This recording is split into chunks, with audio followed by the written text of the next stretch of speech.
इस अमृत का रस पान हम निरंतर करते रहे हैं। 8 सूक्त ऋचा ऋचा कर हमने जाने। गुरुकुल में इस वेद के अमृत को अपने जीवन में उतार कर ही आपके पूर्वज गृहस्थ धर्म में अथवा यूं कहें कि भौतिक जीवन में प्रवेश पाते थे। हमने बड़े विस्तार से जाना है कि इन सभी लीला ग्रंथों का भी वेदों के स्पष्टीकरण में उदाहरणों के रूप में समावेश आदि काल से रहा है। परमेश्वर भी जो लीला अवतार धारण करते हैं उसका उद्देश्य केवल भजन गाना नहीं होता, वरन नारायण उसी प्रकार भगवान लीला अवतार धारण करते हैं और लीला करते हैं जैसे अध्यापक पाठशाला में छोटी कक्षा में बच्चों को पढ़ाने के लिए लीला करता है। वो भी नाटक करता है, यथा कबूतर से का, खरबूजे से का, गोभी से गा, काखा गा को प्रतीकों के माध्यम से पढ़ाता है। तो हमको हमारे जीवन के सत्य को पढ़ाने के लिए ही नारायण लीला अवतार धारण करते हैं। अगर आपके बच्चे पाठशाला में कबूतर खरबूजा गोभी जी गाते रहते तो क्या वो प्राइमरी क्लास में पास हो सकते थे? काका गाना पड़ते। तो उसी प्रकार वही कल्पना लीला ग्रंथों में भी है कि प्रतीकों के माध्यम से अक्षरों का ज्ञान करना। 9वें सूक्त में हम प्रवेश कर रहे हैं और 9वें सूक्त के आरंभ के साथ आए एक बार हम भी अपनी कल्पनाओं के नेत्रों को खोलें और समय की सीमाओं को लांघते हुए अतीत के उन्हीं युगों में प्रवेश पाएं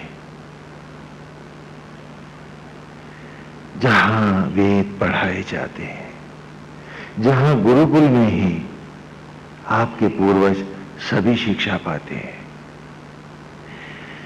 कल्पना करें कि आप अतीत के अंतरालों में उतर गए हैं। वन का सुंदर सुरम्य वातावरण है, गुरुकुल की पावन स्थली है, ऋषि और आचार्य बालकों को पढ़ा रहे हैं।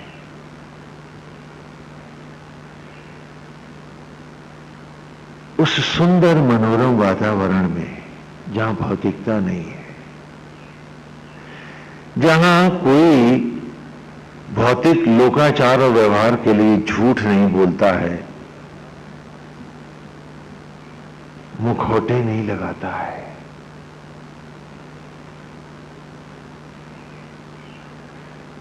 जहां ये सब नहीं है, एक सुंदर मनोरम निर्मल चारों ओर अध्यात्म का और शिक्षा का एक सुंदर स्वरूप हमारे सामने उभर आता है।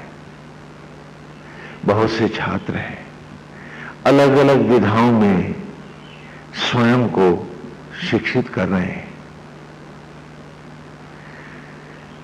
कुछ शिल्प में लगे हैं क्योंकि वो शिल्पी होना चाहते हैं, कुछ मूर्तियां घर रहे हैं, उनके साथ यथा आचार्य हैं जो उन्हें मूर्ति कला में प्रवीण कर रहे हैं।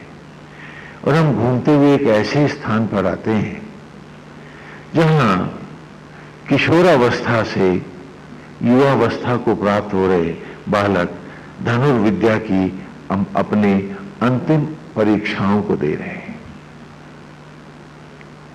क्योंकि उस युग में सारी शिक्षाएं गुरुकुल में इन्हीं वन प्रदेशों में होती थी। जैसे यहां अभी इंजीनियरिंग कॉलेज, मेडिकल कॉलेज अलग होते हैं, नहीं, एक ही गुरुकुल में सब कुछ व्याप्त होता था और गुरुकुल अपने में एक महाविश्वविद्यालय हुआ करता था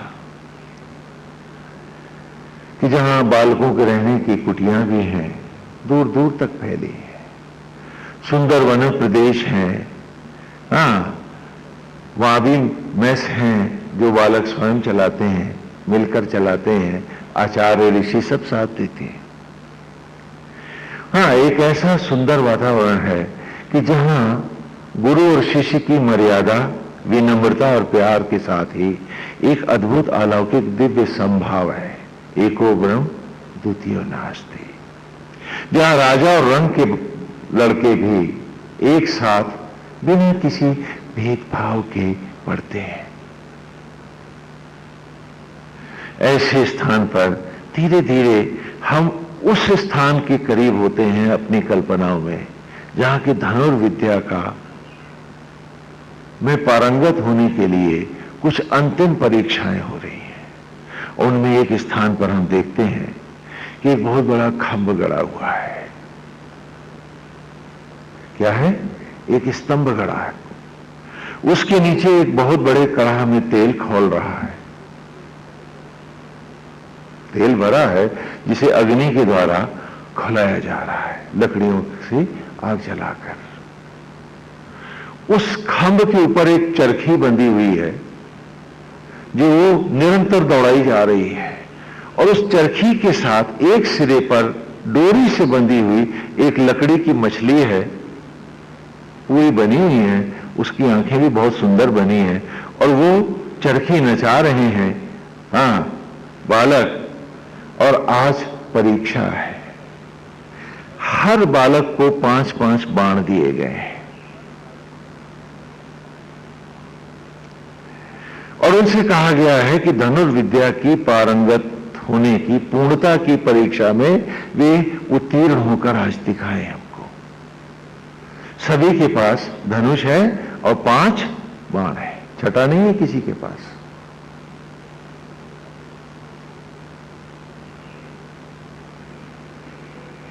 छठा नहीं है किसी के पास। और कहा है कि खौलते हुए कड़ाह के तेल में चरखी पर नाचती हुई मछली की परछाई को देखकर जो इन 5 बाणों में से किसी एक बाण से उसकी आंख को बीन देगा, वो शिक्षा में आज उत्तीर्ण हो जाएगा। उन बालकों में भरतखंड के भावी सम्राट होने के उत्तराधिकारी युवराज नहुष भी हैं, और ये पांडवों के पूर्वज हैं। हाँ, जैसा कि महाभारत में की कथा में या अथवा और रूप से मैं देखा कि ये नहुष ही हैं जिनके पुत्र ययाति हुए, और ययाति से फिर आगे वंश चला है। उसमें युवराज नहुष भी है। बहुत से कुमार हैं, वो भी हैं। 5 बाण, छठा नहीं देंगे। आपको पुनः और साधना करनी पड़ेगी जो उत्तीर्ण नहीं होगा।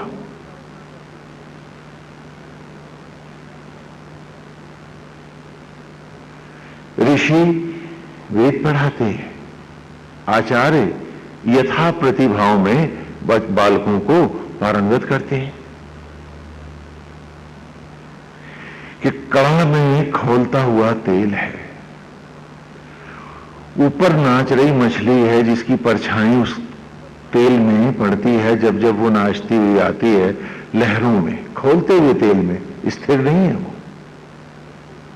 और वो चरखी नाचती रहेगी, तेल खौलता रहेगा, ऊपर नहीं देखेगा धनुर्धर, केवल परछाई को देख करके और विपरीत लक्ष्य का संधान करेगा। और शर्त यह है कि मछली की आंख में ही बाण लगना चाहिए। बालक प्रयास करते हैं, उन्हीं में क्रम से युवराज नहुष भी बाण चलाते हैं। उनका पहला ही बाण मछली की आंख को बींध जाता है। इस परीक्षा का नाम है मत्स्य अंधसा। और इस प्रकार युवराज धनुर्विद्या में पारंगत घोषित किए जाते हैं, उनको इस शिक्षा की पूर्णता प्राप्त हो गई है, ऐसा उनके आचार्य उन्हें आशीर्वाद देते हैं। इस प्रकार जो जो कुमार हैं उनको अलग अलग विधाओं में पारंगत होना होता है, न्याय में, नीति में। हाँ, यदि राजकुल से पधारे हैं तो प्रजा के प्रति उनका धर्म, इन सभी विषयों में उनके यथा आचार्य हैं जो उन्हें पढ़ाते हैं, पारंगत करते हैं। और इस प्रकार एक एक विधा में, हाँ, धनुर्विद्या के, भाले के अलग परीक्षाओं के स्थल हैं जहां एक एक करके सभी में, विधाओं में उन्हें पारंगत होना होता है। और उसके साथ ही मानवीयता को, मनुष्यता को, आत्मा को, तप को पढ़ाते हैं ऋषिगण। और इस प्रकार बालक नहुष वहां सुशिक्षित होते हैं। और जब इस खेल में वो शिक्षित होते हैं तो आचार्य उनको याद दिलाते हैं कि वेद में भी हमने तुम्हें ही पढ़ाया है, वही ऋचा आज हम पढ़ रहे हैं। आज की ऋचा खोल लें अपने नवे सूक्त की, यहां उसी खेल का, उसी पूर्णता और पारंगता का यहां पर भी उदाहरण में वो शब्द आया है, मस अंधसा। तो आज की ऋचा का आरंभ करें। इंद्रेहि मत्स अंधसो विश्वे भी सोम पर्व भी महा अभीष्टिरोजसा। संधि विच्छेद करते हैं। इंद्रेहि मस अंधसा, मस अंशों का क्या हो जाएगा? मस अंधसा। विश्वे भी, विश्व धन अभी, सोम पर्व अभी, सोम पर्व भी अलग हो गए, है ना। महा अभीष्टित ओजसा, ये इसका संधि विच्छेद हो जाएगा जो आपने ब्लैक बोर्ड से लिया है। तो नहुष लौट कर आए हैं तो आचार्य उन्हें उपदेश देते हैं, क्योंकि आज नहुष कुछ काल के उपरांत अंतिम उपदेशों के बाद राजकुल को पधारेंगे, गुरुकुल में उनकी पूर्णता हो गई है।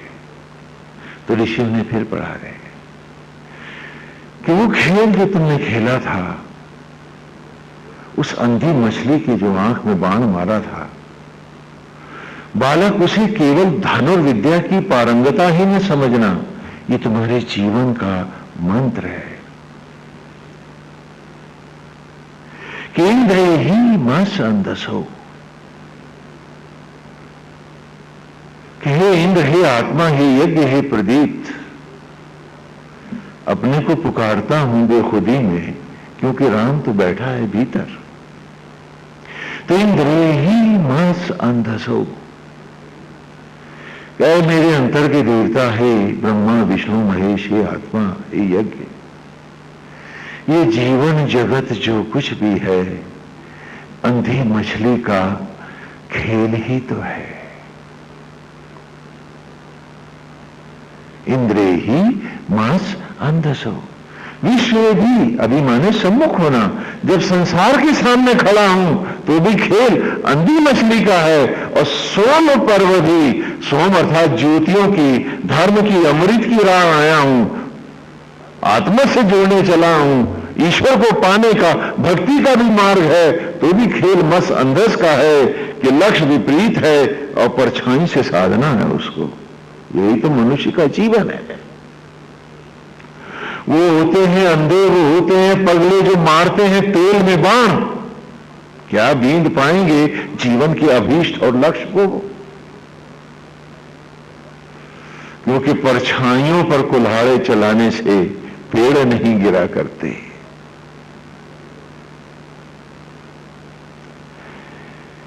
तो कहा कि युवराज नहुष, याद रखना इस ऋचा को, क्योंकि ये तुम्हारा संपूर्ण जीवन है, जीवन का मंत्र है।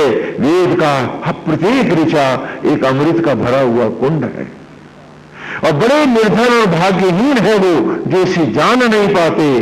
उनसे भी बड़े भाग्यहीन है वो जो जानकर फिर चल नहीं पाते।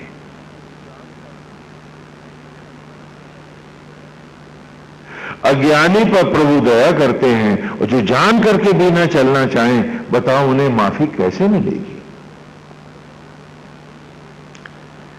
तो खास सावधानी से इस ऋचा को, इस खेल को अपने जीवन की राह बनाना, ये तुम्हारे जीवन का अभीष्ट है, केवल परीक्षण स्थल मात्र नहीं है।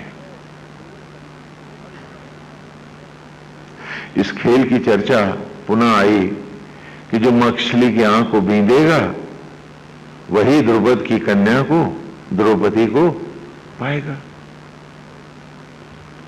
हाँ, महाभारत सीरियल में देखा ना आप। तो ये खेल गुरुकुल से ही आरंभ होते थे, और ये स्पर्धाएं वहीं से एक परीक्षण स्थल के रूप में, एक परीक्षा की पूर्णता के रूप में मानी जाती थी। लेकिन ये केवल परीक्षाएं धनुर्विद्या की नहीं, संपूर्ण जीवन का ये महा उपदेश होती थी। केंद्र ही मह संतसो, कि ये जीवन जगत जो भी है बस एक अंधी मछली का खेल है। विश्व भी सोचता हूं ये मेरे हैं, ये मेरे हैं। अरे आत्मा मेरा नहीं तो कौन मेरे है। स्वजन भीतर हैं, खाली बाहर उनके आचरण सीखने का उपक्रम है। वो वसुदेव और देवकी जो मुझे कृष्ण से जन्मते हैं, वो तो आज भी मेरे भीतर है। बाहर जिन्होंने पाला है, नंद और यशोदा ही बन के तो पाला है, लेकिन जब भूल जाता हूं कि परछाइयों से ही सत्य देखना है, ये जीवन की मर्यादा है, लेकिन परछाइयों में बाण मारने से लक्ष्य तो नहीं मिला करते। और हम हैं कि केवल भजन गाना चाहते, आचरण ईश्वर की राह नहीं जाने देना चाहते। छल, कपट, दंभ, ढोंग, मर्यादाहीन जीवन, ये क्या है? स्वामी जी तो लोकाचार है, व्यवहार है। अब हम आपकी तरह साधु सन्यासी तो है नहीं, है ना? जहां मतलब होगा वहां सारे दांव तो खेलेंगे ही हम, सारे हथियार चलाएंगे ही हम, हर तरह की हथकंडेबाजी करेंगे। दूसरा करेगा तो कहेंगे देखो कितना बुरा आदमी है, कितना पतित है ये, और स्वयं करेंगे तो बाबा कितने समझदार हैं हम। यही तो करते हैं हम।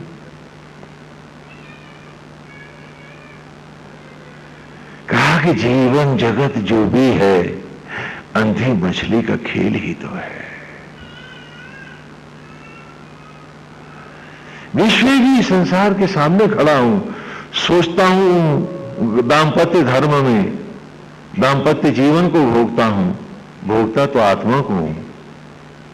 फिर धन्यवाद बाहर कैसा था, भटकाव बाहर कैसा था।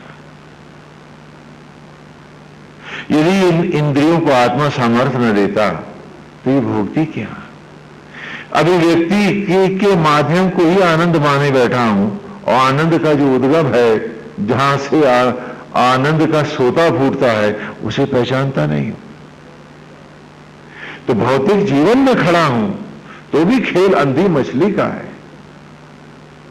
दिखती सिर्फ परछाइयां हैं और सत्य उसके विपरीत है। उसे पाना है। यदि उसे पाया नहीं तो जीवन नष्ट हो जाएगा। अमूल्य क्षण जीवन के बर्बाद हो जाएंगे, और दोबारा उससे मनुष्य की योनि के जीवन के वर्ष मांगने का अधिकारी भी तो नहीं बन पाऊंगा। क्योंकि पूछेगा जब वो मुझसे कि मैंने अमृत के क्षण जीवन के दिए, हर क्षण मुझसे छू के गया तुझ तक, तो वो जो मुझसे महाअमृत बन के गया था उसे विषाक्त बनाकर तू आसक्तियों में पीता रहा। बता दोबारा दूं कैसे ऐसे प्यारे क्षण तुझे। तूने मिट्टी के मोल माने, जीवन को, आत्मा के सुख को, आत्मा की राह को तू नकारता रहा, चंद पैसों के लिए, चंद सिक्कों के लिए, चंद मुट्ठी भर मट्टी के लिए, थोथे मिथ्या अभिमान के लिए, मैं और मेरों के तथा कथित सुखों के लिए, बता अब दोबारा तुझे ये अमृत दूं कैसे? तूने तो हमेशा मट्टी की कीमत करी और जीवन के इन क्षणों का मूल्य ही न जाना। कैसे मांगेंगे हम उनसे? एक बार फिर बना दो इंसान हमको। दिए हैं 5 बाण मैंने बालक के हाथ में, क्यों? कि तू एक भूल को 5 बार भले दोहरा ले, छठी बार अपराध हो जाएगी, ईश्वर की राह में पाप हो जाएगी। और जो गिन ली तूने, गिनती पूरी कर दी 108 की, तो याद रख जीते जी मर जाएगा तू। फिर बाकी जिंदगी एक जानवर की तरह अपनी ही लाश को ढोकर जिएगा तू। और क्या जी नहीं रहे हम सब? जिंदगी को लाश बनाए ही तो जीते हैं, ईर्ष्या में, द्वेष में, क्रोध में, लोभ में, क्योंकि हम सब 108 पार कर चुके हैं। सर कटने से ही मनुष्य मरता नहीं है, जिसका लक्ष्य कट गया, अरे वो तो जीते जी मर गया। और मरा भी कैसा कि बाकी तमाम उम्र जानवर बन के अपनी ही लाश को ढोएगा वो। और क्या ऐसे जी नहीं रहे हैं हमने अधिकतर लोग? मुर्दा ढोते और जातों का दंभ बांधते। और मुर्दा भी कौन? अपनी ही लाश उठाए जा रहे हैं। कैसे विचित्र लोग हैं। और वेद का महाअमृत खुलता है, पी नहीं पाते हैं। कैसी बात है? तो नौश को कह रहे हैं ऋषिवर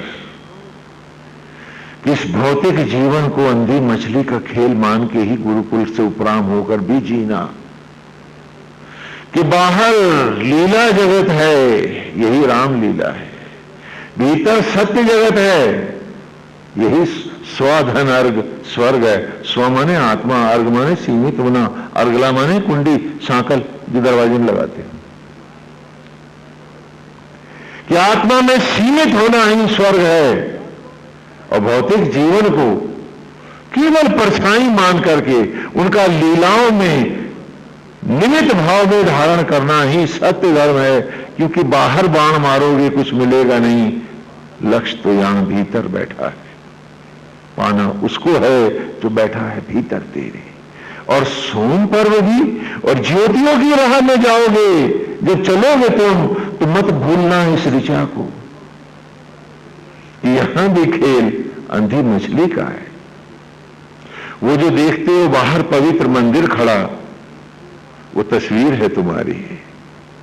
पलथी के जैसा चबूतरा है, धड़ के जैसा गोल कमरा है, सिर के जैसा गुंबद है, जटाओं के जुड़े सा कलश, आत्मा जैसी प्राण प्रतिष्ठित मूर्ति, और जहां से वो वहां पुजारी खड़ा है, उस पवित्र देवालय में, जीव रूपी शरीर रूपी मंदिर में, तू ही तो पुजारी है। तो वहां पुनः परछाई है, सत्य यहां खड़ा है। तो क्या है? मत्स्य अंधसा। पुनः खेल सोम पर्व में, ईश्वर की राह में भी खेल अंधी मछली का ही है।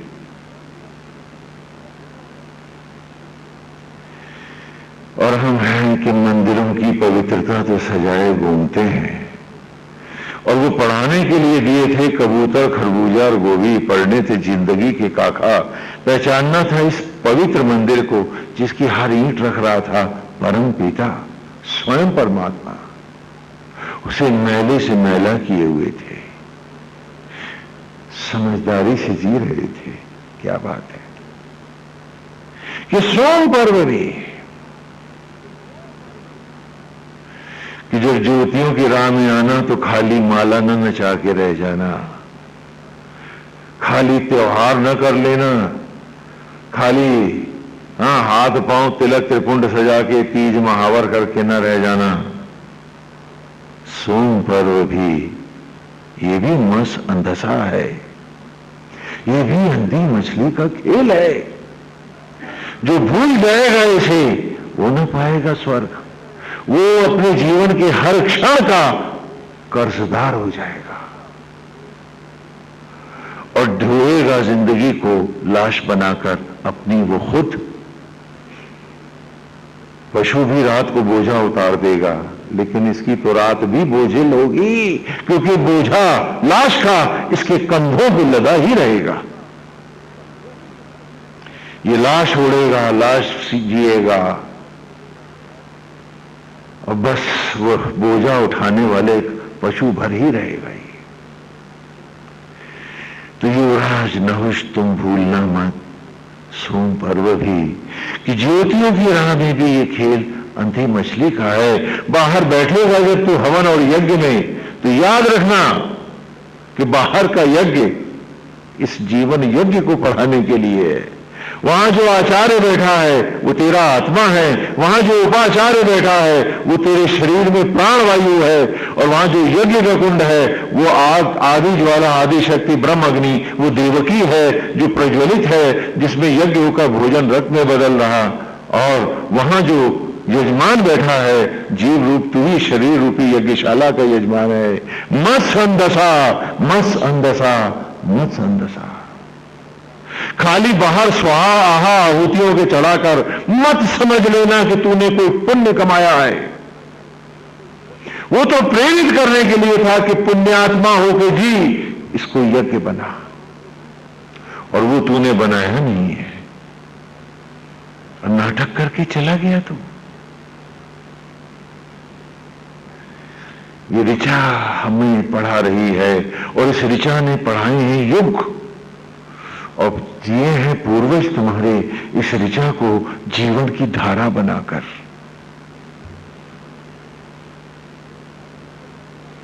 कहा कि जो सत्य को जानता है नहुष, महाअभीष्ठित ओजसा, वही महाअभीष्ठित ओज को, तेज को, अमृत को, मोक्ष को पाता है, फिर कोई नहीं पाता है। और जब महाराज नहुष को मिला है इस ऋचा का अमृत, युवराज नहुष सम्राट हुए इस भरतखंड के। लेकिन कभी भी एक सांस एक क्षण भी उन्हें ये ऋचा न भूली है। गुरु की वाणी उनके अंतर में गूंजती ही रही है, और समय के अंतरालों के साथ आयु को प्राप्त होता भरतखंड का सम्राट, एक दिन उसने राजसूय यज्ञ की घोषणा कर दी है। हम थोड़ा सा नहुष को संक्षेप में जान लें, विस्तार से आगे ऋचाओं में भी पढ़ेंगे। जितने पात्र महाभारत के इतिहास के हैं, हमने उन्हें उदाहरणार्थ लक्ष्यार्थ लिया है, हमने उदाहरणों के हेतु आपको जीवन का सत्य पढ़ाने के लिए। इतिहास भोजपत्रों में थे जो विदेशियों ने जला दिए। अब आप अध्यात्म में इतिहास खोजेंगे तो आपका अद्भुत कार्य तो होगा ही, वो अपनी जगह है।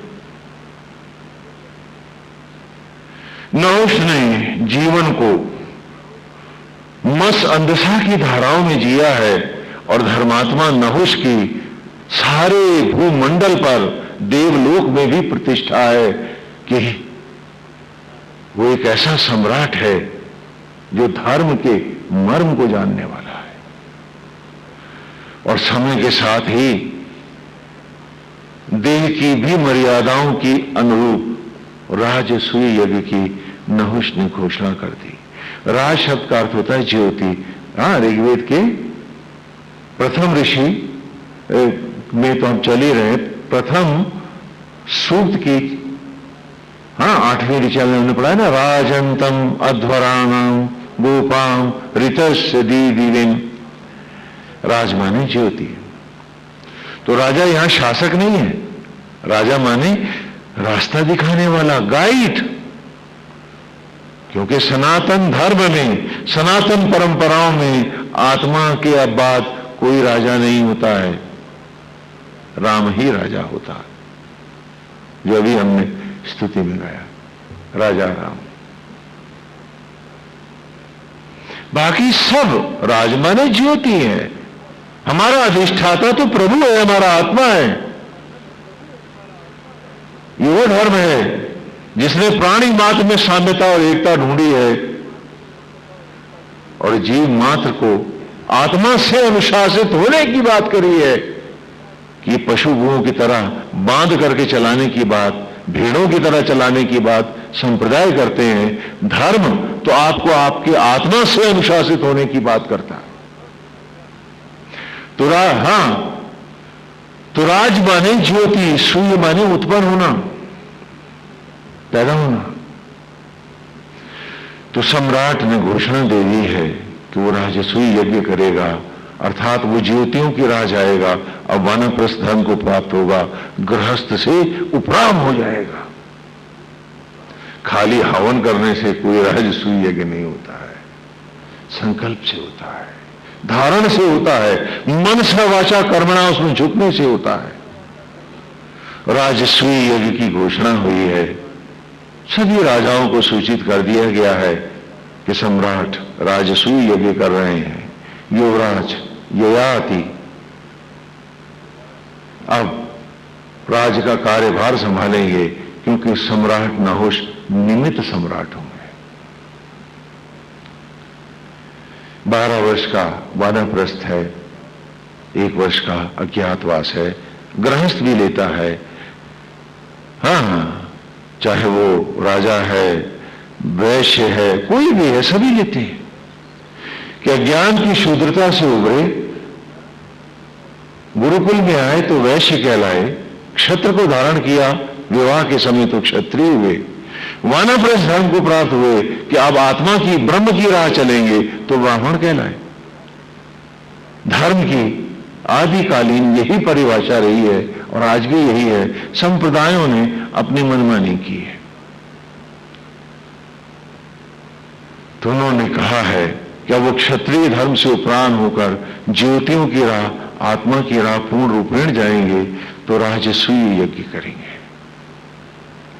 राजसूय यज्ञ के उपरांत राजा ने अपना सारा जो भी वस्त्र आदि जो भी शोभाएं हैं वो दान कर दी है, महल छोड़ दिए, अपने गुरु के ही आश्रम में पर्णकुटी में भूमि शयन करते हैं, वे स्वपाकी हैं। प्राणी मात्र की सेवा उनका धर्म है। अध्ययन अध्यापन और जन जन की निमित्त सेवा आत्मस्थ होकर करने का उनका 12 वर्ष का व्रत है। पुनः 1 वर्ष का अज्ञातवास लिया है और अश्वमेध यज्ञ की घोषणा सम्राट ने की है। क्या वो आ माने रहित और श्वा माने मृत्यु, शव है ना, शब्द श्वा से बना है। हाँ, कहते नहीं शव जा रहा मृत देह को क्या कहते हैं, शव।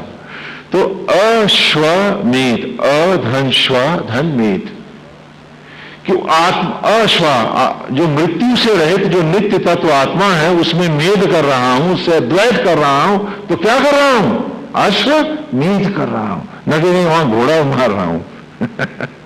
हाँ, और गो माने ज्योति होता है, तो गोमेध यज्ञ का अर्थ है आत्म ज्योतियों में अपने को अर्पित करना, उन ज्योतियों के साथ अद्वैत करना। जब ऐसे करने का मैं संकल्प लेता हूं तो उस यज्ञ का नाम क्या होता है, गोमेध यज्ञ। लेकिन जब विद्वानों की समझ में नहीं आया तो उन्होंने जाने क्या क्या कर दिए। वो अपनी जगह है, उन्होंने इतिहास बनाने चाहे। गोविंद भाई, तो महाराज ने घोषणा की है कि वो अश्वमेध यज्ञ करेंगे, जैसे भगवान श्री राम ने भी किया था। तो वहां दिखा दिया कि वहां लड़ाइयां हो रही हैं, युद्ध हो रहे हैं, ये सब नहीं। अश्वमेध यज्ञ के बाद ही सम्राट चक्रवर्ती सम्राट होता है। और सम्राट चक्रवर्ती कब होता है, जब उसका भूमंडल पर एक भी शत्रु, तो वो तभी तो चक्रवर्ती होगा जब सन्यासी होगा। वो सन्यासी का कोई शत्रु नहीं, वो तो सब में राम देखता। तो सम्राट इन वस्त्रों में ही तो चक्रवर्ती हो सकता है,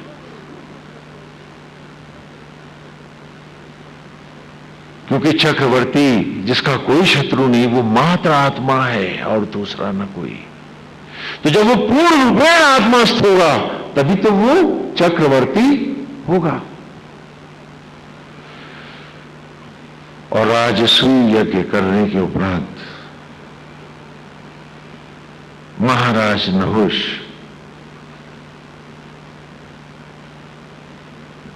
सन्यासी हुए और कल का सम्राट आज दूर निर्जन वन प्रदेश में नदी के पावन तट पर तप रहा है। इसी काल में वृत्रासुर का वध किया है देवराज इंद्र ने और वो अभिशप्त हुए। और अभिशप्त होने के कारण देवेंद्र प्रायश्चित के लिए ब्रह्मनाल में कीट का रूप धारण करके तप करने लगे हैं। देवलोक खाली हो गया है जबकि देवासुर संग्राम चल रहा है। उस समय सारे देवता ब्रह्मा जी के पास गए कि देवेंद्र तो जा चुके हैं, अब हमारा जब तक राजा नहीं होगा देवलोक का सिंहासन खाली है तो सेना युद्ध कैसे करेंगी। आप बताएं कि किसको इंद्र बनाया जाए। इंद्र का पद सुशोभित करने के लिए कौन अधिकारी है। तो स्वयं भगवान ब्रह्मा जी ने तीनों लोकों में हर ओर दृष्टिपात किया है और आदेश दिया कि नहुष को कि जैसा तपस्वी तीनों लोकों में नहीं है और इस धरती के मानव को लाओ और देवलोक का सम्राट बना दो, देवेंद्र बनाओ इसे। देवता गए और विनय करके उस तपस्वी को लाए हैं और वो देवलोक के सिंहासन पर विराजा है। इस ऋचा ने उसे इतना ऊंचा पद दिया है। अब थोड़ा कथा को उपक्रम महाभारत काल में ले जाते हैं जिससे ये ऋचा और स्पष्ट हो जाए हमारे सामने। कैसे कथाओं और उदाहरणों से ऋचाएं स्पष्ट होती थी उसी का एक आभास दे रहे हैं आपको कि पांडव राजसूय यज्ञ करने के बाद वानप्रस्थी हो गए हैं, जुआ हार गए। और ऐसे में ही पांचों पांडव जब वन में तप कर रहे होते हैं तभी एक हरिण ऋषि की अरणी लेकर के सींगों में फंस गई और हरिण भागा तो अरणी उसके सींगों में फंसी रही और हरिण जंगल में भाग गया। तो ब्राह्मण ने कहा कि अरणी समझते हैं जिसे लकड़ी मथ करके अग्नि उत्पन्न करते हैं, अरणी मंथन होता है। हाँ, उस जमाने में माचिस नहीं होती थी। हाँ, देखा ना। क्योंकि वेद की ऋचाओं को पढ़ने के लिए हमें उन्हीं युगों की मान्यताओं में जाना पड़ेगा, क्योंकि शब्द के अर्थ से अर्थ नहीं निकलता, उस अर्थ के व्यापक चलन में ही उसका अर्थ होता है। आपको उदाहरण दिया था कि जब मैंने कहा मैरिज तो आपने कहा शादी, लेकिन हर एक की कल्पना अलग हो गई। आपने भांवरे देखे, फेरे देखे, यज्ञ कुंड देखा, पंडित देखा, मंत्रोच्चार देखा। दूसरे संप्रदाय वाले ने एक पर्दा देखा, एक काजी देखा, दो गवाह देखे, तीसरे ने चर्च देखा, पादरी देखा। शब्द एक ही रहा, अर्थ भी एक ही रहा, लेकिन उसकी व्याख्याएं हर जगह बदल गई। तो उसी प्रकार हजारों वर्ष, लगभग 6000 वर्ष पूर्व के इस काव्य को समझने के लिए हमें उस युग की परिस्थितियों की कल्पनाओं में अपने आप को ढालना होगा, और जो ढाल नहीं पाएगा उन शब्दों का अर्थ नहीं जान पाएगा। इसी कारण आदि प्राचीन इन ग्रंथों के भाष्यकारों के द्वारा आज तक संभव न हुए। गोविंद हरि। तो भीम से कहा युधिष्ठिर ने कि ब्राह्मण देवता की अरणी उस हरण से छुड़ा के ले आओ। तो भीम चलती है, और जब भीम पहुंचे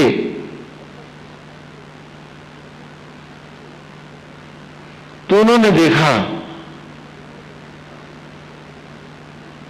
कि एक विशालकाय अजगर ने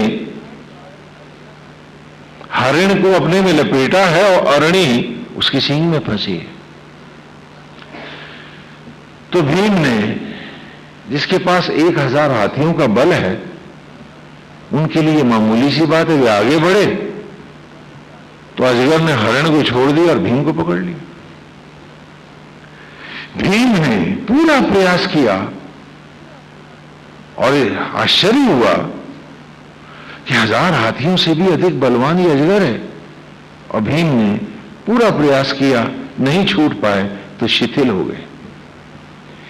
बहुत देर हो गई, भीम लौटे नहीं। तो युधिष्ठिर उनको ढूंढते हुए पुनः उसी प्रदेश में विराजे।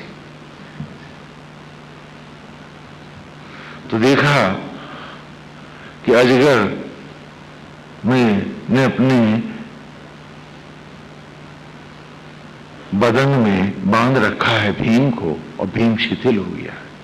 तो युधिष्ठिर समझ गए कि जिससे परास्त भीम हो सकता है वो कोई जीव नहीं, कोई लीला है, कोई देव, यक्ष अथवा स्वयं कोई देवता ही है, वरना भीम को परास्त कर सके ऐसा किसी जीव में बल नहीं है। तो उन्होंने प्रार्थना की कि महाराज आप छोड़ दें इसे, क्योंकि इसके बिना तो हम सब अधूरे हैं। तो अजगर ने उत्तर दिया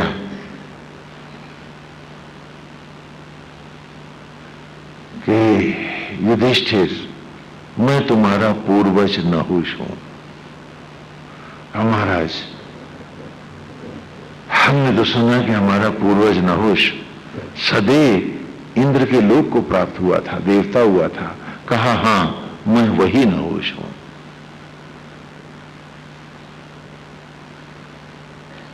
तो कहा देव, आपके साथ ऐसा क्यों करूंगा? तो नहुष ने बताया कि इंद्रासन को पाने के बाद देवलोक की सभा के सोने का सिंहासन और मुकुट मेरे मन में पुनः वासनाओं का उदय होने लगा, हे युधिष्ठिर। और तपस्वी नहुष कामांध इंद्र हो गया और अपने सारे तप को, सुना आपने तो 4 माला पी लिए और आप बड़े तपस्वी हो गए। वो जिसने तप से इंद्रासन पाया है उसने मनुष्य योनि गवाई है और अजगर बना पड़ा है। तो कौन सा दंभ लिए जीते हैं हम लोग? हम पूछे अपने आप से कि पापों की इस गठड़ी के बाद देह को मुर्गा करके जीने वाले हम सब, क्योंकि शरीर से थोड़े ना मतलब है, हमें तो मकान से मतलब है, हमें तो पड़ोसी से मतलब है, हमें तो छल कपट से मतलब है, हमें तो नाते रिश्तेदारों से मतलब है, हमें तो दुश्मनों से मतलब है। तो इस शरीर से हम में से किसको क्या मतलब है? और जिसको हम ध्यान ही नहीं दे रहे, तो ये जिस मुर्दा होकर हमारे कंधों पे ही तो लगा है, हम अपनी लाश ही तो ढो रहे। जिसको पढ़ने आए थे उसको जानने का वक्त नहीं पास हमारे। और आज इस नहुष की कहानी में अपने अपने को पढ़ डालो और इस ऋचा को जीवन बना लो, तो सारे पापों का मोचन हो जाएगा, आज तक के प्रायश्चित हो जाएंगे। और फिर न भूल हो तो यह वाहन बनके तुम्हें अपनी पीठ पर बिठाकर नारायण के घर ही नहीं ले जाएगा, तुम्हें वरद करा देगा। तो कहा कि आपकी गति कैसे हुई? कहने लगे आसन पर बैठते ही मोह वासना आनंद आमोद प्रमोद में फंसा नहुष तपस्वी नहुष से पापी इंद्र हो गया। और एक दिन पतिव्रता शची को भी उसने आदेश दे दिया कि जब मैं ही देवलोक का अधिपति इंद्र हूं तो आपको भी मेरे सुख की कामना के लिए, मेरी इच्छाओं की पूर्ति के लिए मेरे शयन कक्ष में आना होगा। जब इंद्राणी ने यह सुना शची ने, तो देवगुरु बृहस्पति के पास जाकर रोई कि देवगुरु, देवलोक में भी मेरे सतीत्व की रक्षा अब नहीं हो सकती, क्योंकि नहुष देवेंद्र हो गया है। तो बृहस्पति ने सांत्वना दी शची को, और उसको लेकर के इंद्र की पत्नी शची को लेकर ढूंढते हुए देवगुरु उसी स्थान पर पहुंचे जहां सूक्ष्म रूप धारण करके तप रहा था देवलोक का अधिपति देवेंद्र। वहां जाकर शची बहुत रोई, बहुत रोई। उसने कहा, तुम तो प्रायश्चित करके अपने तप को पूरा कर लोगे, पुनः इंद्रासन पा जाओगे, लेकिन जिस पाप की कामना आज इस नए इंद्र ने मुझसे की है, उसके प्रायश्चित कहां होंगे, ये भी तो बतला दो। तो देवेंद्र ने शची से कहा कि दुखी मत हो, नहुष का सारा तप नष्ट हो चुका है, थोड़ा शेष है। तुम नहुष से कहो कि वो ऋषियों की पालकी में बैठ के आए, तो तुम उसका स्वागत करोगे और उसकी हर कामना।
हाँ, और हम इतने मदान होते हैं कि हम वस्त्रों की भी सन्यासी की मर्यादा नहीं करते, भूल जाते हैं कि हम सारा तप खोने जा रहे हैं। लेकिन हमारा दम, हमारी अंधता हमें सत्य कहां देखने देती। कहा कि शेष तप नहुष का 1 सहस्र वर्ष में भी नष्ट नहीं होगा, लेकिन उससे कहो कि ऋषियों से कहो कि उसकी पालकी उठाए, तो हर कदम सहस्र वर्ष के तप के बराबर होगा और उसका संपूर्ण तप नष्ट हो जाएगा।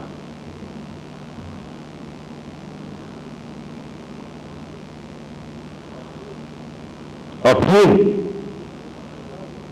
वो स्वतः ही देवलोक से पतित होकर किसी महापतित योनि को जाएगा, उसे मनुष्य का रूप भी अब नहीं मिलेगा। देवेंद्र ने शची को समझाया।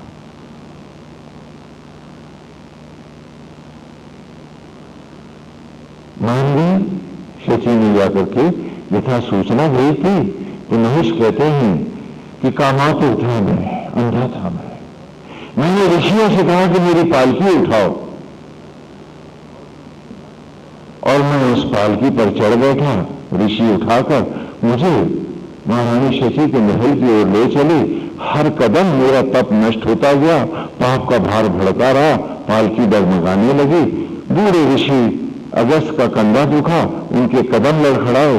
मुझे पहुंचने की जल्दी थी, कामांध था मैंने ऋषि को लात मारी और कहा उससे, सर्प सर्प माने तेज चल तेज चल। तो ऋषि ने कमंडल से जल लेकर के मुझे तत्क्षण श्राप दिया कि श्वेत भव नाग बन, और मैं अजगर बन के धरती पर आ गिरा।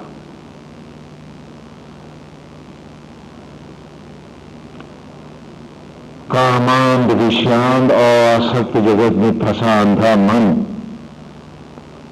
किसी भी पाप से डरता नहीं है, और जब बीत जाता है समय तो सब कुछ नष्ट हो जाता है। प्रायश्चित का भी क्षण देता नहीं है। और नहुष कहते हैं इस प्रकार मैं अजगर बनकर धरती पर आ गिरा, इसलिए मैं यहां अजगर बना हुआ हूं। और कहा यहां आकर भी मैंने अपनी पराजय स्वीकारी नहीं थी युधिष्ठिर, मैंने सुना इस अजगर योनि में घनघोर तप किया और अगस्त मुनि को प्रकट किया और उनसे कहा कि मैं तो पापी था, कामांध था, आपने मुझे श्राप दिया, लेकिन आपने श्राप देने का पाप क्यों किया? आपने तो मेरे साथ अन्याय किया। तो अगस्त मुनि ने कहा कि तुम ऐसा क्यों कहते हो नहुष? कहा इसलिए कहता हूं कि मेरा नाम है नहुष। अब नहुष शब्द का अर्थ लिख ले बेटे। नहीं हा हलन थे ना, नहीं माने ओढ़ना पहनना और विशेष माने काम।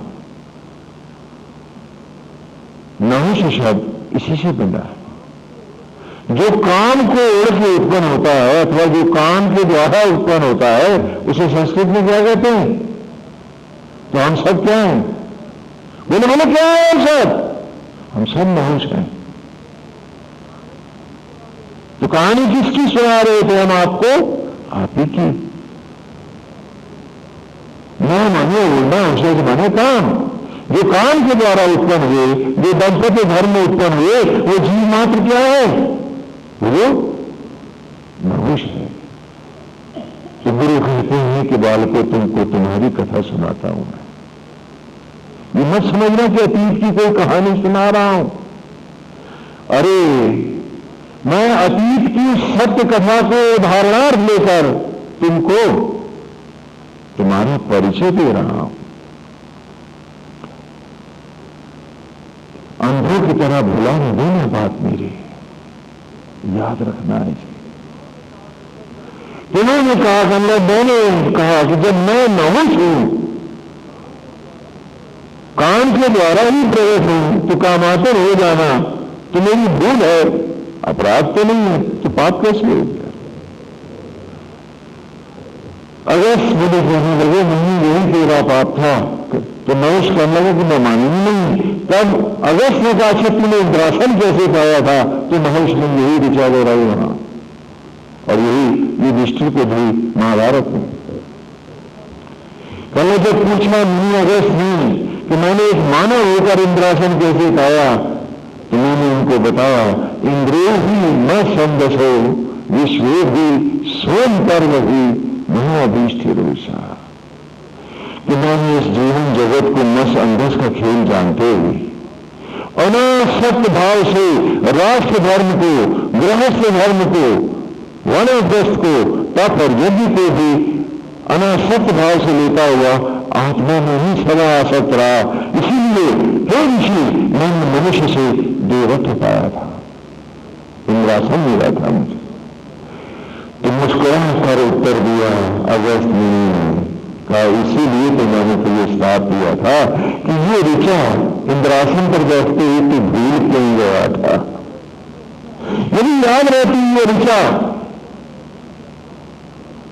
तो क्या पतन होता तेरा नहुष इंद्र के पद से अजगर की योनि तक?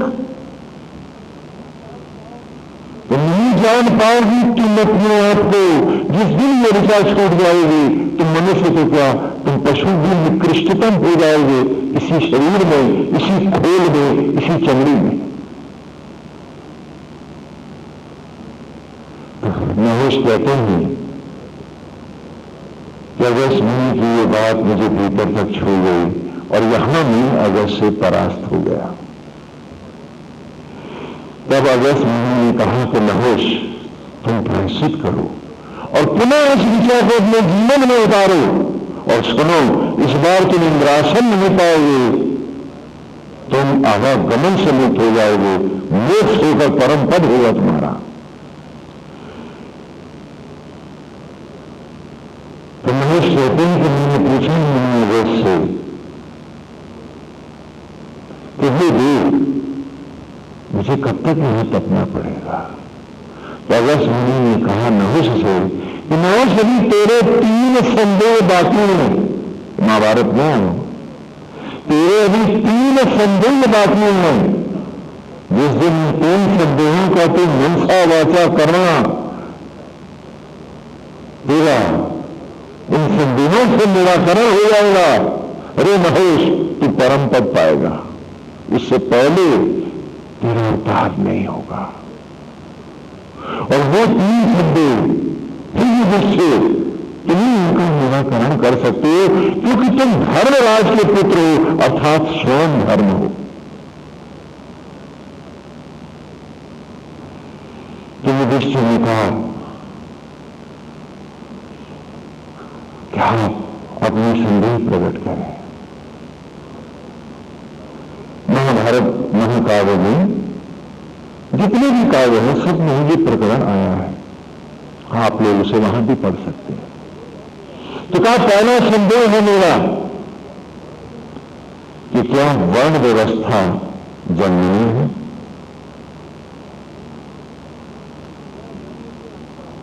क्या जन्म से ही ब्राह्मण क्षत्रिय वैश्य शूद्र आदि की उत्पत्ति होती?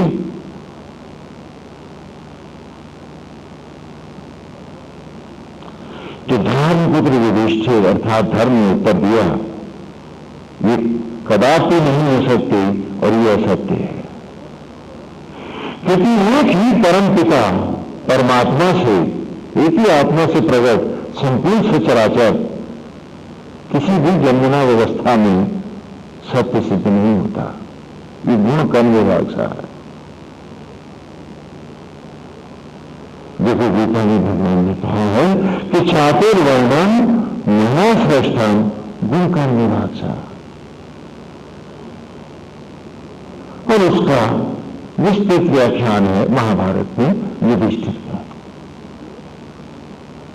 कि एक पिता आत्मा और एक प्रकृति से उत्पन्न सचराचर,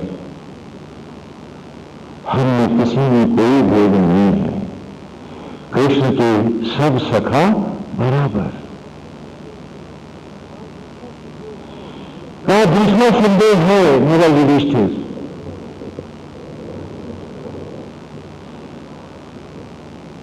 हाँ वहां उन्होंने पूछा कि ब्राह्मण धर्म क्या है?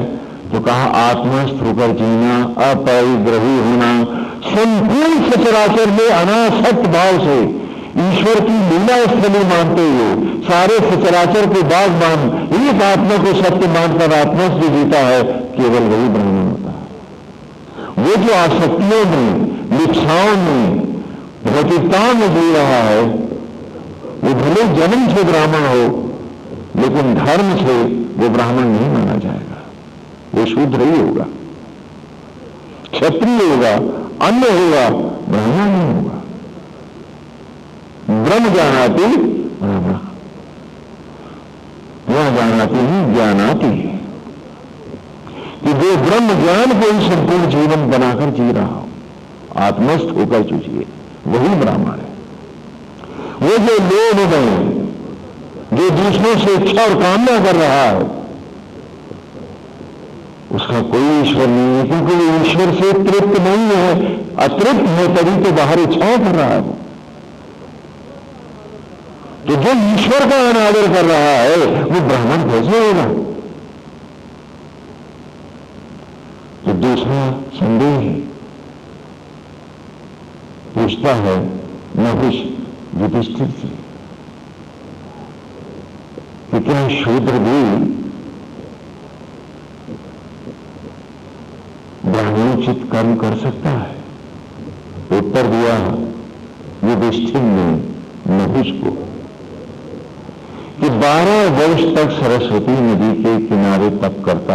वानप्रस्थ कितने वर्ष का बताया था मैंने? कितने वर्ष का? तो 12 वर्ष तक जिसने वानप्रस्थ कर लिया ईमानदारी से, तो वो सब क्या हो गए? जब वानप्रस्थ हो गए तो क्या हुए? तो क्या 12 वर्ष तक सरस्वती नदी के किनारे तप करता, यथा धर्म कर्म आचरण और व्यवहार को आत्मा स्वभाव से ग्रहण करता। सरस्वती कौन सी देवी है बताओ तो? सरस्वती विद्या ही देवी है। तो कौन सी नदी के किनारे तप करता?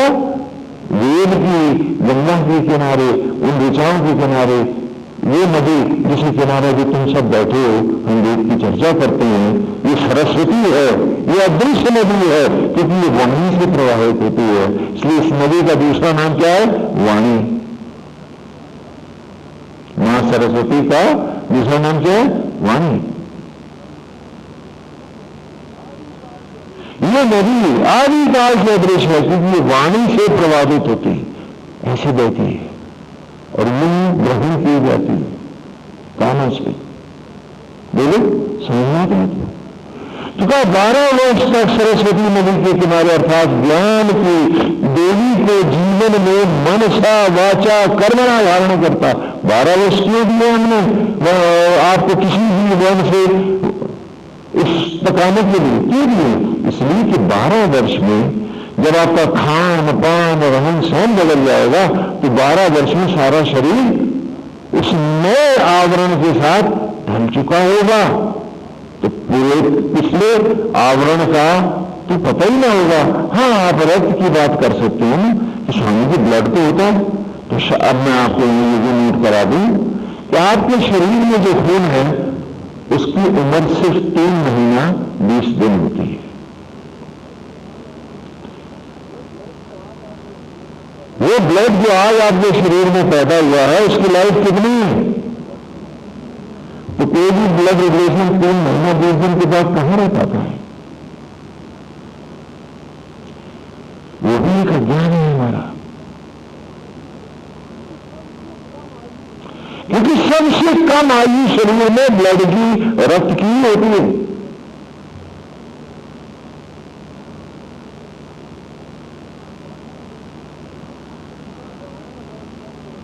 तो कहा 12 वर्ष तक सरस्वती नदी के किनारे। हाँ, अपने डॉक्टरों से पूछना, सब बताएंगे तुमको। हाँ, ठीक बात है। हाँ, मेडिकल साइंस में भी है। इसीलिए अगर बोन मैरो जो रक्त बना रहा है आपके छाती के ठीक पीछे, ये छोटा सा, हाँ, दशांगुलम, वही शरीर को धारण कर रहा है। जिस दिन ये रक्त बनाना बंद कर देता है फिर 3 महीने 20 दिन के बाद हम सब ब्लड कैंसर से ही मरते हैं, अर्थात रक्त न होने से मर जाते हैं।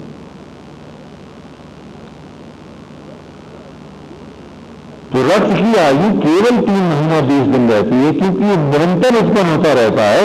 तो 12 वर्ष में बॉडी के सेल भी बदल जाते हैं आपके। ये बड़ा वैज्ञानिक है। और 12 वर्ष तक निरंतर जब आप एक विचार को जीवन में बारंबार धारण करते रहेंगे तो फिर वो विचार आपकी एक आदत और स्वभाव बन जाता है। तो आप मनसा वाचा कर्मणा पुराने आवरण का पूर्ण रूपेण परित्याग करके नए आत्मस्थ आवरण को नख शिख तक धारण कर लेते हैं, केवल मन से ही नहीं, शरीर से भी। ये इसलिए 12 वर्ष के 12 वर्ष की कल्पना है सभी सदग्रंथों में। हाँ, अब आइए बात अलग, कलयुग के भूत 12 तो क्या, अगर 12 साल की उम्र दे दूं तो भी नहीं बदले, सुनते रहे तो भी असर ना होने का एक अलग बात है, हम में से बहुत से हैं। अन्यथा 12 वर्ष में तुम नख से, केशों से लेकर नाखूनों तक बदल जाते हो पूरी तरह से। जिसमें मन बदला, जिसमें स्वभाव बदला, जिसमें आचरण बदला, जिसमें व्यवहार बदला, 12 वर्ष में वो पूर्ण रूप में पुनः नए रूप को पा लेता है। नाग तो 1 साल में केचुल बदल लेता है, लेकिन मनुष्य भी 12 वर्ष में चाहे तो केचुल बदल देता है। तो कहा कि महाराज युधिष्ठिर, मैंने कहा कि 12 वर्ष तक सरस्वती नदी के किनारे तप करता, यथा धर्म कर्म को मनसा वाचा कर्मणा आचरण में धारण करता। शूद्र भी सारे ब्राह्मणोचित कर्म करने का अधिकारी है और उसे संन्यास का भी अधिकार है। और ये जन्मना व्यवस्था नहीं है। तो तीसरा संदेह उन्हें पूछा कि क्या ब्राह्मण शूद्र हो सकता है? तो मालूम करते कि ब्राह्मण वृत्ति से त्यक्त हुआ ब्राह्मण तत्क्षण शूद्र होता है, उसी क्षण शूद्र होता है। और उसे पूरे विस्तार से नहुष के संदेहों का निवारण किया।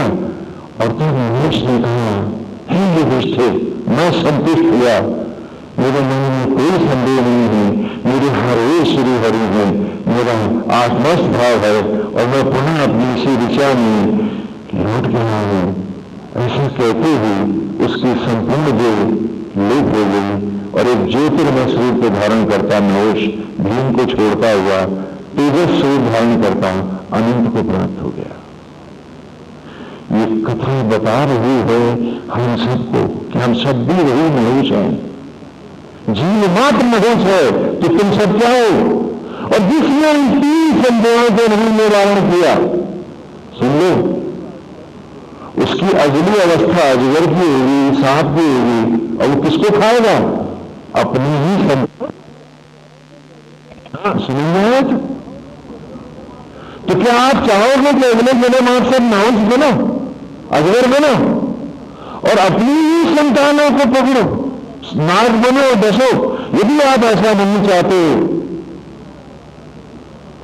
यदि आप ऐसा नहीं चाहते हैं तो आज से ही अपने मन के उन संदेहों का निवारण करो और श्रीमद् भगवद गीता को, वेद के इस ज्ञान को जीवन में धारण करो। मन में संदेह मत करो, श्री राम में और एको ब्रह्म द्वितीयो नास्ति। जिससे आगे अपने मन में कोई भी कुंठा, झूठा बंध और मोह बांधता है, उसका उद्धार फिर तब तक नहीं होता है जब तक वो इस पाप से, इस मुहबंधता से छूट नहीं पाता है। नहुष की तरह वो भी पड़ा रहता है।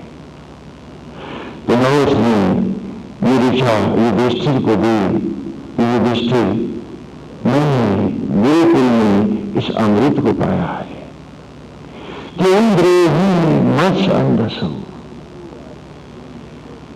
कि हे आत्मा, हे ईश्वर, हे मेरे अनंत, हे घटघटवासी, मत्स्य अंधसा, ये जीवन जगत जो कुछ भी है अंधे मछली का खेल ही तो है।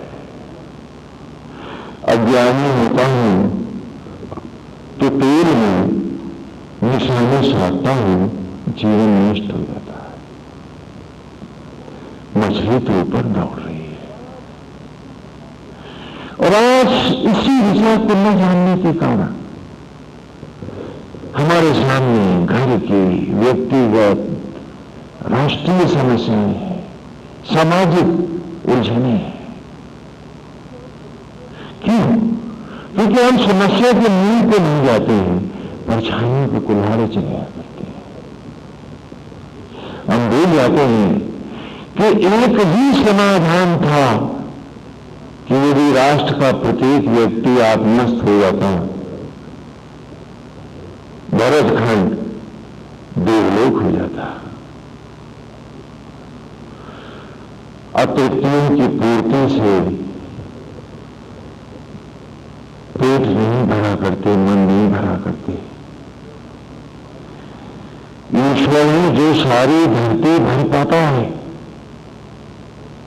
हाँ, पेड़ों से, पौधों से, पशुओं से, पक्षियों से, आदमियों से, सारी धरती को भर देता है।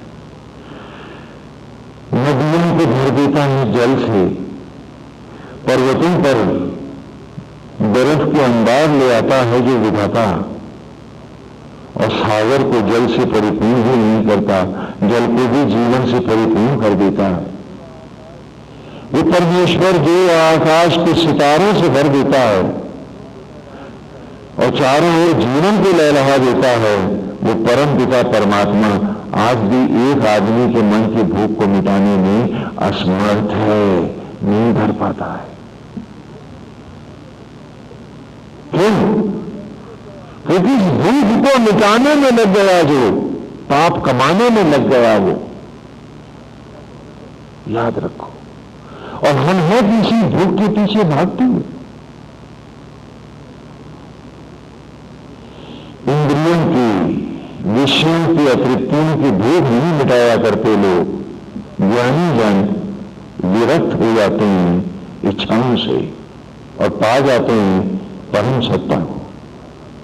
और वो जो मन के कुएं भरने पे उतर आते हैं, वो पतित से पतित योनियों में निरंतर गिरते चले जाते हैं और जीवन भर ढोते हैं नाश अपनी, और साथ में अपनी अतृप्तियों, इच्छाओं की, पाप की भारी गठरियों को।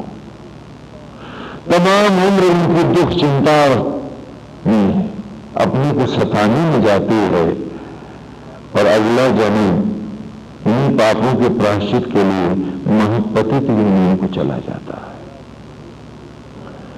महाराज नहुष की इस कथा में, वेद की इस ऋचा में हमें ये महा अमृत मिलता है।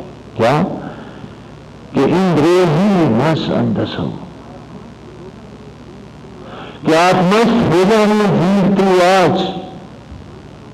इस ऋचा में व्याकरण नहीं होता है विवेक की ऋचाओं में, क्योंकि इसे हम ऑल पर्पस बनाते हैं, हर स्तर की, हर समय स्वप्रेरणा के रूप में हमने इस ऋचा को लेंगे पुनः कि इंद्रिय ही कि हे आत्मा, अरे जीव, आज मैं अपने से कह रहा हूं, ये मन चलेगा आत्मा की ओर।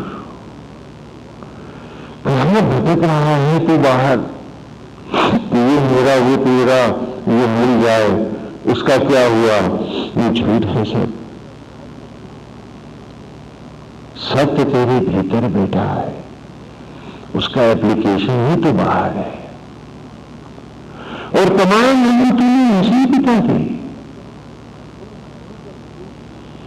कि अंधी मछली का खेल है जीवन, खोलते कड़ा में ऊपर नाचती हुई लकड़ी की मछली की आंख को परछाई देखकर, और तब कमान ऊपर को करके बाण मारना था मुझे, है पाना था स्वयं को, और पानी चला दुनिया को नहीं। मैं परछाइयां बटोरता हूं उम्र तमाम, और खो जाता है मेरे जीवन का सारा स्वर्ण। परछाइयां रखकर मेरे हाथ पर वक्त उम्र के सारे लम्हे ले जाता है, और जब खोलता हूं मुट्ठी तो परछाइयों का अस्तित्व कहां होता है, वो तो खाली होती है, और उम्र तमाम हो जाती है मेरी। तो कह रहा हूं स्वयं को इस ऋचा में कि इंद्रिय ही निसंदसो। इंद्रमणि मंदिर था ना, अब वापस आते हैं। हाँ, तेरे मन आज झुकता चल भीतर अपने, जहां से उद्गम है जीवन के क्षण का, आज उस सोते के पास, उस आत्मा के पास आ। वो जो बदल रहा तेरे जूठन को बन के शबरी का राम खून में, और दो हैं जो तुझे जीवन के क्षण, वो जो तुझे वरद कर रहा है बुद्धि और विवेक से, चल आ जा अपने भीतर आ, अपने को पर उस आत्मा की ओर झुकता जा, भूल जाए इन तृप्तियों को। ये जीवन जगत भौतिक जीवन को आत्मस्थ होकर जीना सीख। गीता में भगवान वासुदेव ने कहा भी तो है कि हे अर्जुन, ऐसा कोई काल नहीं था, कोई युग नहीं था, कोई समय नहीं था वो अर्जुन, जो तुम नहीं था, मैं नहीं था, और ये राजा लोग नहीं थे, और ये युद्ध, ये महाभारत का ये सम्रांगण नहीं था। ऐसा कोई काल, कोई युग नहीं था। क्या कह रहे हैं गुरु? अर्जुन कौन है? यहां जीव अर्थात हम सब अर्जुन हैं। 10 इंद्रियों के अर्जन से अर्जित, कलेक्शन से कलेक्टेड अपॉन, इस इंटेलेक्ट को हम क्या कहेंगे? अर्जुन।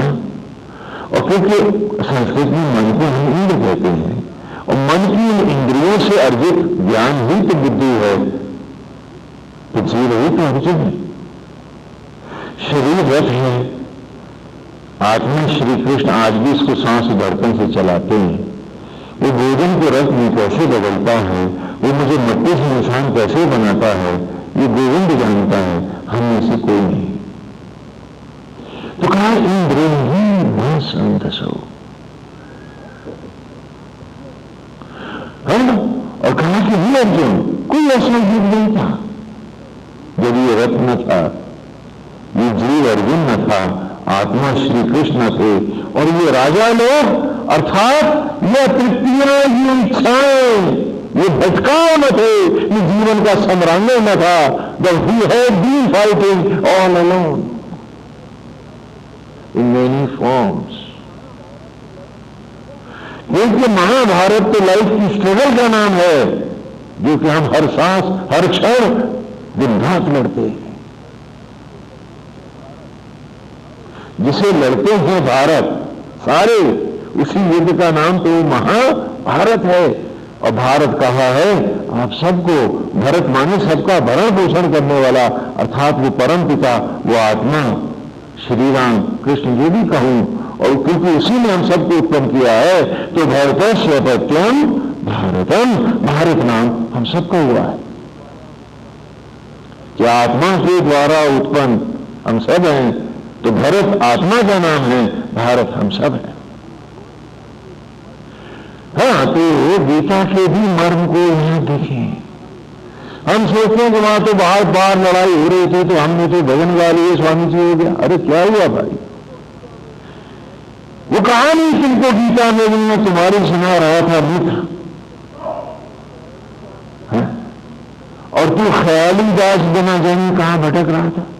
भूल गया था कि मैं तुझको, तेरे ही इस तन संसार को पूरे विस्तार से पढ़ा रहा हूं।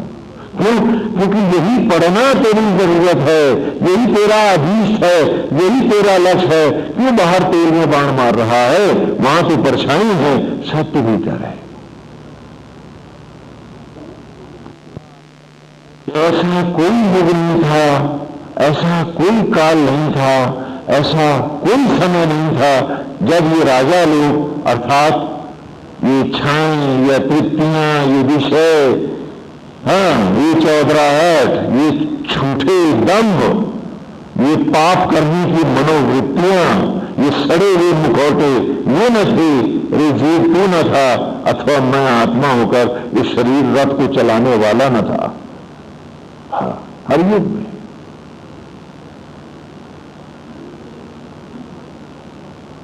हर युग में ऐसा हुआ है कि जब जब तू भटका है, पाप युगों में भी गया है, तो आत्मा बन के मैं तेरा रथ चलाने आया हूं, जो पूर्व दिशा में हम पढ़ाए हैं। ज्ञान देशान सिंह सजित वाहनम सदा सहम वरशिष्ट मिलता। ये इंद्र की से उत्पन्न जीव लोग, बुद्धि, हम सब उस अमर ऋषियों को देने वाले, क्षण क्षण भी तुझसे सिला हुआ है, जो तुझे रोम रोम प्यार कर रहा है, परमेश्वर बन के आत्मा भीतर। अरे लौट लिपट उससे, वक्त में गवा सान सुन रहे, शीघ्रता से उस आत्मा से लिपट जा। सजित वानम, वही तो है तुझे हर जय को दिलाने वाला। उस आत्मा के कारण ही तो तेरा सम्मान है, मान है, यश है, समाज है, घर है, परिवार है। वो आ जाए बाहर तो क्या है तेरा, और तू किसका? तो सवित्वानम, जिसके द्वारा ही सारी जय है, और सदा साहम, जो तेरा नित्य साथी है। जैसे कि मौत जब खटखटाती है द्वार तेरा, बांध के रस्सी से तुझे ले आते हैं घर से बाहर, महल अटरियां छूट जाती हैं थी, फिर कंधे पे उठा के ले चलते हैं। वो राहें तेरी न रहती, रास्ते, वो मंजिलें सब ढह जाती हैं। चिता की लकड़ियों पर ये शरीर और इसकी परछाई भी तेरा साथ छोड़ देती है। वो जो आए थे साथ तेरे, वो भी कंधे झुकाए लौट जाते हैं। लेकिन फिर भी वे जीव, रे इंद्र, तो जिस योनि में अजगर बने, बिल्ली बने, चूहा बने, तो जिस योनि में अपने प्रायश्चित को जाता है वो आत्मा फिर तेरा साथ करने आता है। तो सदा शाम वो नित्य साथी अकेला है तेरा और तू उसी को बुलाए बैठा है। बात उसको पाने की करता है और निपटता संसार से है, परछाइयों से है। क्यों? और कब तक इन भटकाओं में फंसा रहेगा तू? कब तक अपनी जिंदगी के उम्र के स्वर्ण को बन के अपना दुश्मन मिटाता रहेगा तू? पूछ अपने आप से।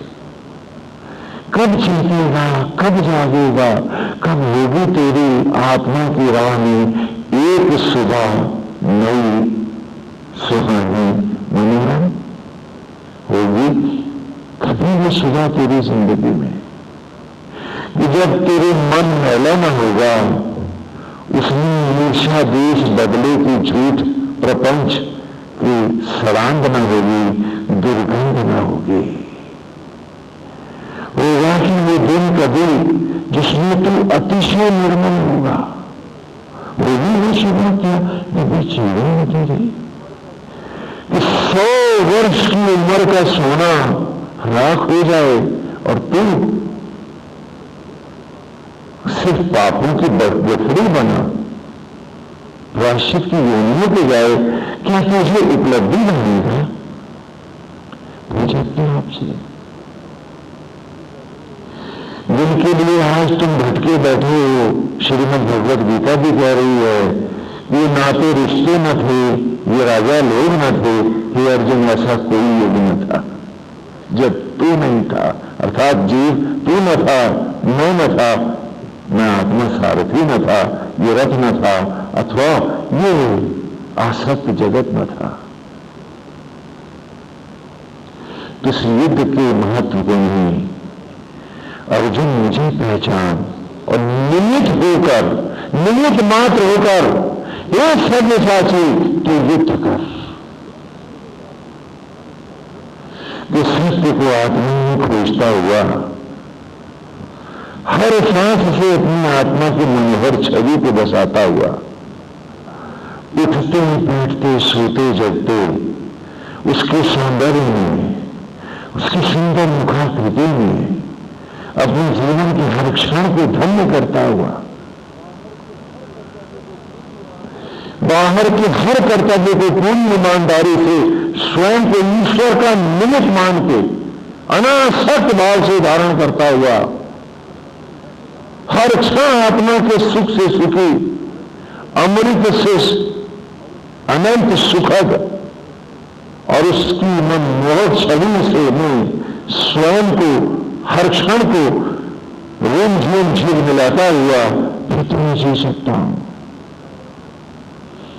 कि जहां न ईर्ष्या है, न द्वेष है, न चिंता है, ड्यूटी फॉर ड्यूटी से और पूरी ईमानदारी है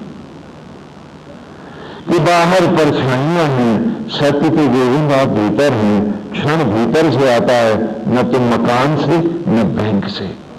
हाँ, किसी ने बैंक में अपने क्षणों की अवधि कराई हुई है, हाथ तो खड़ा करो, तो क्षण तो सब इधर से आता है ना, भीतर से आता है ना। और ये क्षण ना आए तो अवधि किस काम की? हाँ, तबाह होगा। सोचो, मूल्यवान क्षण है ये तुम्हारी अवधि है, मूल्यवान क्षण है ये तुम्हारे ये मकान है, ये सीमेंट के पलस्तर है, क्या है? और इन क्षणों का ध्यान नहीं तुमको। ये इधर से ना आए तो इधर का तो सब खो जाएगा। तो उसे खोया हुआ क्यों न मान लें, जो सत्य इधर खड़ा है उसे क्यों ना स्वीकार लें और जीवन की हर सांस सुखद हो जाए कि इच्छा एक राम से फिर इच्छा न कोई, कि जो भी विधि राखे राम ताही विधि रही, कि प्रभु जैसे रखोगे रहेंगे। हाँ, जैसे ही चौपाई पढ़ते हैं उसके बाद भीड़ पहुंच जाती, स्वामी जी फिर यही विधि रही है कि यही विधि रही है? हमको ये कब पढ़ाया था? ये तो और आगे बढ़ेगा लगता। हाँ? मतलब जब चढ़ाया था कि बुर्ज पे आ जाए, चारों तरफ रोशनी दिखेगी, दौड़ता हुआ जो चोटी पे आया तो दूसरी तरफ लग गया और फिर वही नीचे पड़ा। कहा कि देही दीदी राजू राम ताही भी दे रही है। अब एही दीदी केही दीदी मत करिए भाई, जैसे प्रभु रखेगा रहेंगे। नारायण जो तेरी इच्छा है, जो तेरी राजी है, उसी में हम भी राजी हैं। इतनी सी बात न करते हम, विद्वान जो ठहरे, समझदार भी ज्यादा होगा कि सरल होकर के भी तो हम जी सकते हैं कि गोविंद हमने जीवन के सत्य को पा लिया है।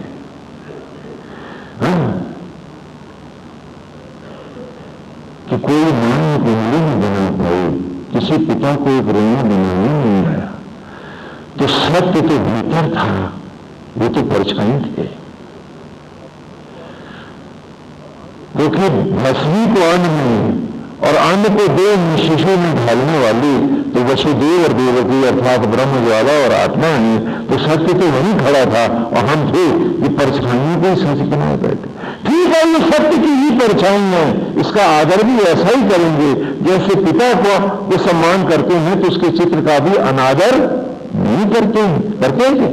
तो उसी प्रकार वायु जगत को पिता का चित्र मानते हुए, अंतर जगत में साक्षात उस आत्मा को, पिता को देखते हुए आत्मस्थ होकर के उसकी हर रूप को प्रणाम करते हुए भी तो जिया जा सकता है। और देखो कितना सुंदर है, कितना मनोरम है ये मार्ग कि आज यदि हम एक आराध्य की सुंदर मूर्ति में एक सुंदर मनोरम छवि बसा दें और भाव करें कि ये हमारे आराध्य हैं और उन्हीं को सदा सम्मुख रख के हम जिए, तो जब विचार भगवान की सुंदर मुखाकृति में होगा तो खाली मुखाकृति सुंदर नहीं होगी, विचार तुम्हारे चेहरे का भी तो मेकअप करेगा। जैसे क्रोध में चेहरा तुम्हारा भयानक है, भय में सिकुड़ा हुआ है, मरा हुआ है, हाँ लज्जा में घुसघुसाया हुआ है, तो सुंदर मनोरम छवि में जब विचार खड़ा रहेगा तो तुम्हारा सर्वांग व्यक्तित्व भी तो सुंदर होगा। उस सुंदर मनोरम छवि के साथ भी तो हम जी सकते हैं कि उठते बैठते सोते जगते बार बार अपने को उस सुंदर मनोरम कल्पना में रिझाए रहे और फिर कहें कि गोविंद हम आप ही के निमित्त है। नारायण ये जो भी जगत है, जो सचराचर है, ये तो आपकी लीला स्थली है भगवान। आत्मा घटघटवासी आत्मा के रूप में आप ही तो सचराचर को प्रकट करते हो। यदि आत्मा न हो तो पेड़ भी तो सूख जाते हैं, आत्मा न हो तो शरीर भी तो दुर्गंध देता है। तो गोविंद आप ही तो सब में बैठे हैं और कलाकार को हाड़ मास से नहीं उसकी कृति से ही जाना जाता है कि कौन कलाकार कितना अच्छा है। तो उसकी शक्ल से पहचानते या कि उसकी कला से आप पहचानते, बताइए। तो कलाकार सदा कृति के द्वारा ही पहचाना जाता है। तो नारायण सचराचर ही आपकी कृति है। प्रभु हर रूप में आपको प्रणाम है। हाँ, चौथे सूक्त में वेद में हम पढ़ के आए हैं, हाँ पढ़ा ही नहीं। पुना सवना गो सोमस, हाँ उससे पहले विजय ने पढ़ा कि वो आत्मा होकर हम सब में बंधा हुआ है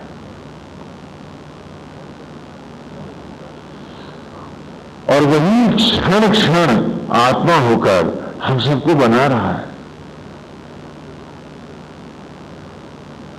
कि स्वरूप कृत नहीं भूत है। हाँ याद करो ये चौथी सूत्र कि स्वरूप कृत नहीं भूत है।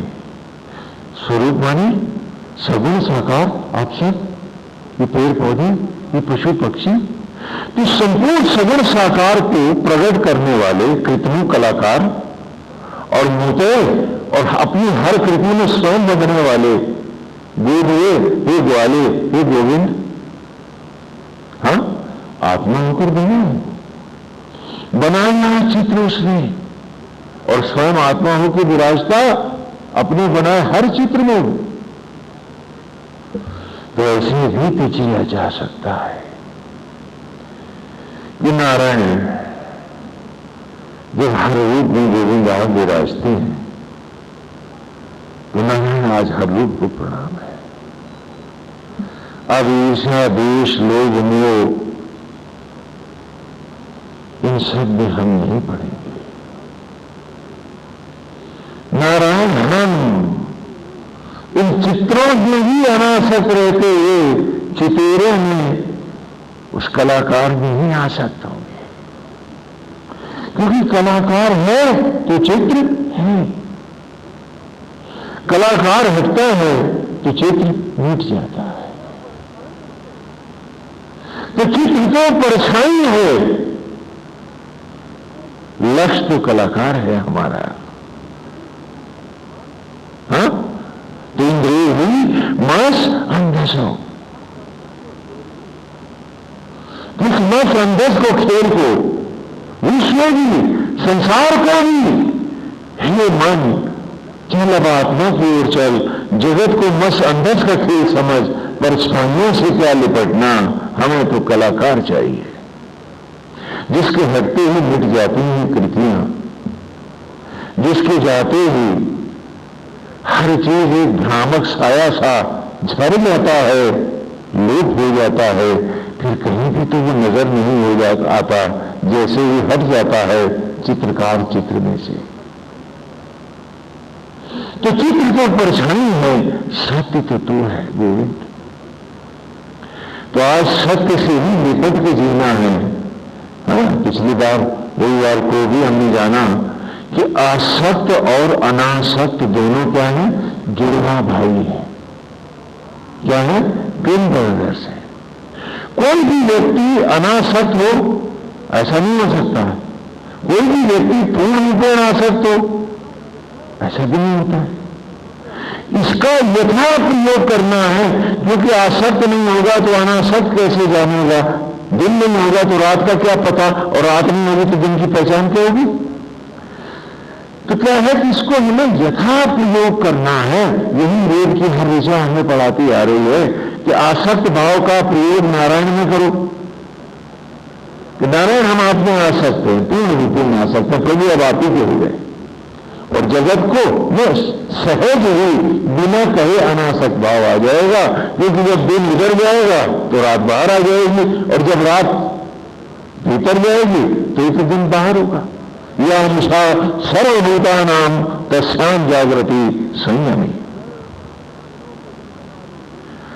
अगर परेशानियों को दिन बना लोगे तो गोविंद की रात हो जाएगी, और गोविंद को रोशनी बना लोगे तो परेशानियां स्वतः अनासक्त भाव में चली जाएंगी, ड्यूटी फॉर ड्यूटी शेक हो जाएगा।